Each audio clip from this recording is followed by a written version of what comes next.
Okay, in this video, I'm going to talk to you about how you can make your own palette inside of Grid Designer. We're going to go here to the project menu and go to palette.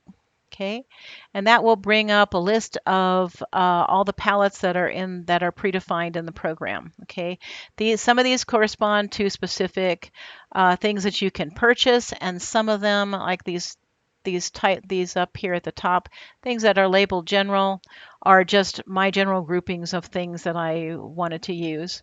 So I just made a few of those. These don't correspond to any particular yarn or any particular, art media or anything like that. So they don't correspond to that. Now, um, in order to, make best use of being able to share projects and things like that between people, if there is a yarn or something out there, I also have tile in here and these diamond paint drills and a couple things like that are in here also. So if there's a artistic medium that has a color palette associated with it, and you would like to see that inside of Grid Designer, and there's some place on the web that you can send me a link to a place where it might be sold, um, that would then send me that link. Go to my contact page on freezeworks.com and just connect with me there and send me a link to wherever whatever it is that has the colors listed that would be part of that yarn or whatever that you'd like to have added to Grid Designer. If there is something like that, if there's a brand of yarn or something that you're using, I'd prefer to put it into Grid Designer so that it's there in the database for everybody else to use too. And then if you make a project out of that, or someone else does, they can share it easily with somebody else because everybody has the same palettes. Okay, so that said, there is a way to make some custom palettes. Now, there's a previous video that I made called Working with Colors.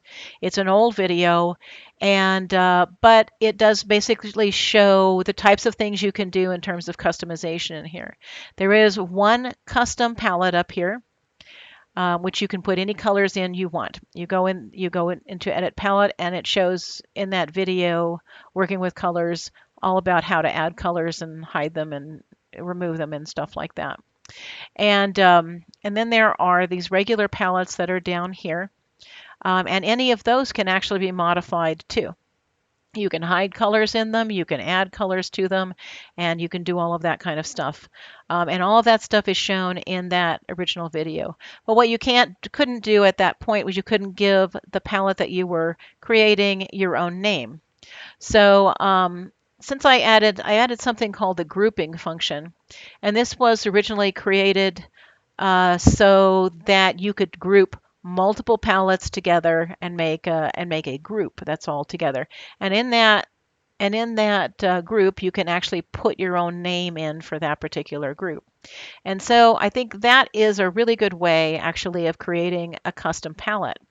And if we select a large palette that we can pick colors from, it'll make it much simpler than going to there's a diagram where you can select colors from like a little color chart and stuff.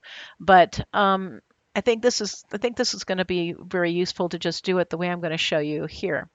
Okay, so what I'm going to do is I'm going to create one of these groups, and I'm going to pick a large palette to be part of that group. These two that are marked floss have 500 colors in them. And literally just about any color that you could possibly want to have in your palette, you should be able to pick them from there. And it's very easy to scroll through the list and just say, oh, I want that color, this color, that color. It's much easier to do that than to define all the colors, specifically on your own. So it's faster to pick colors from a large list than to define them, individually. Okay, so what I'm going to do is I'm going to pick this DMC embroidery floss here. Wait a second for that to update, and then I'm going to say create group. Okay, then I'm gonna give it my group name here, whatever you want to call it, and that name will show up in the palette list. It'll show up when you make a new project in the palette list. It'll show up when you in this palette when you're editing things, and it'll show up in the digitizer. So you can digitize with a palette that you make yourself, which is basically a group. So put whatever name you want to call it here. And then this add palette button is going to add whatever palette is selected up above here. So I selected the DMC embroidery floss because I want that large palette of 500 colors to choose from. So I'm going to say add palette. Okay. Then I'm going to pick one smaller palette from down here. Maybe was from the general category. Okay, so then it would just be a matter of picking one of these colors, one of these palettes from the general category, and add that small palette to the large one to put in your group. It doesn't matter what you pick. You might pick something that you feel has colors that you like, or just pick something that's small. This pastel group is pretty small. I'll just pick this one. Okay, and then I'm going to click Add Palettes. Okay, so it's a combination of this large 500 color palette and something else. Now, I'm putting those two in there together because if you try to create a group with only one palette in it, it won't let you do that. So you have to have two. So I'm going to pick one large one and then one from the general category. I'm just going to say Create Group. Okay, then that group gets created here in the list. That's your group name here. That's the name that would show the name that you use to create your group. And now the editing you can do. Okay, so now we're going to say edit. So that's selected. We're going to say edit. Now we have 500 and something colors now to choose from. And those other ones will be mixed in. They're all kind of ordered. There's an ordering for the colors in palettes. And so they're kind of mixed in with each other. They're blended in together. And we're going to start by saying hide all. So we're going to say hide all. Okay. So now there are no colors really essentially in this palette because all of these are hidden. So now it's up to you to build your custom palette from selecting these colors. So let's select this, let's select a white. Let's select a gray. Maybe a darker gray would be good. Something like that. And then we'll go through here and, and just select any of the colors that that you think match. Maybe you have some older yarn that you want to use and you just want to, kind of pick a color that matches pretty much that color. So let's just go and pick that. And maybe we'll pick, let's see, what do we want? Let's get a couple of shades of like some brown or something. Let's get a lighter brown and a darker brown and maybe a very dark brown gray. This is a dark mocha, dark golden brown. Let's add that one and see how that is. Now, as you're adding these and you're clicking on show, don't click on add, you click on show, then because they were hidden and those are the ones that are not going to be hidden, not going to be hidden anymore, they're going to be shown. So these are now your selected ones and they're being pulled out of the list and put up here at the top as you're selecting them. So if you want to see what your list is, scroll up there to the top and you can see that. Let's pick a light green and a darker green and maybe a sky blue kind of color and something else in a color. And oh, I guess that wasn't really sky blue. It was kind of like a light aqua. Let's pick this and that maybe. Okay. And whatever else you want to pick. Purple. Okay, some pink maybe.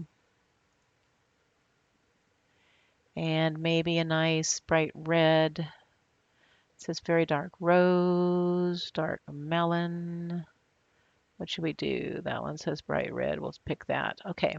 So now you've got several of these things that are shown, a whole bunch that are hidden, and these ones that are shown. Now, when you use the palettes and stuff inside of Grid Designer to draw, you're only going to see these ones that are shown. You're only going to see the ones that you picked. None of these other ones are going to be shown. They're only shown here while you're editing this. Then you say Save Palette. Okay, and then you can say Use Palette, or you can close this and go start another project or digitization with the new palette that you made. So you can do it either way. So if you say use palette, it's going to take into account whatever was drawn down here, and it's going to ask you, are we just opening a new project like that one, or are we converting something? So we don't have anything much drawn back here, so I'm just going to say open new project. And then for whatever color was on here, it will pick the closest one to that out of your palette. So now you have your palette listed up here, and it'll show up here also in the floating palette. And it doesn't show all those hidden colors. It only shows the ones that you have selected. And so in this way, you can have your own palette, pick the colors very quickly and create it. And you can have your own name for it. So now if you go to New Project,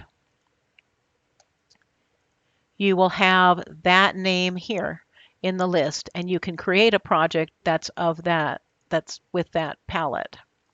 And likewise, if you go in to digitize something and you pick something here, let's pick our monkey here. And then let's go in and say the one that we picked said group name here is what I put in there. And then you will be able to digitize with the colors that you put in. So really quickly, that's just how you can use group, and that will give you a palette. It has some real pluses to it, from using the custom palette or modifying other things, because if you use a group, you can put your own name in, and then you can select from a large number of already predefined colors, where you're very likely to find the ones that are close enough to something that you want to work with.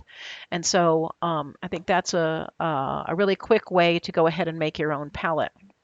Now, if you do create a project with that, and you want to share it with somebody, then what happens is when that person opens it, the group definition is there, and it will open. It will create a basic group. It won't have all of your edits in it, but it'll create enough of the group definition in their version of Grid Designer so that they can then go and open that project and have all the colors that were defined in it. So, okay.